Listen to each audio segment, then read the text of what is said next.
Meron ho ba kayo, tatanungin ko sa inyo, meron ho ba kayo po ba may edad na? Ang tingin ko, pag above 40, may edad na. Okay. Kayo po ba may naman ng sakit? Yan ang number 2. Kayo po ba'y naninigarilyo?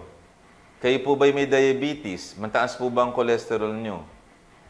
Kayo po ba'y may alta presyon? Kung hindi nyo alam, paano nyo malalaman? Kaya nagugulat na lang tayo one day, may heart attack tayo at may stroke.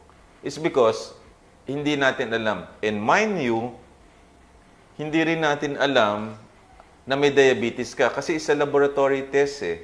Hindi mo rin alam mataas na ang cholesterol mo because it's a laboratory test. 70% na may hypertension, hindi nila alam mataas ang blood pressure nila. So, nangyari, nai-stroke na lang sila.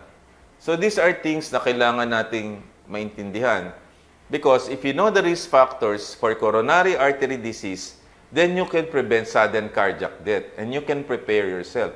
Ang problema, hindi natin nare-realize yan. At minsan, huli na para ma-realize natin. Ina-analyze ko yan eh. Kasi majority kasi ng Pilipino sa ngayon, I think tayo yata isa sa pinaka-concentrated sa social media sa buong mundo.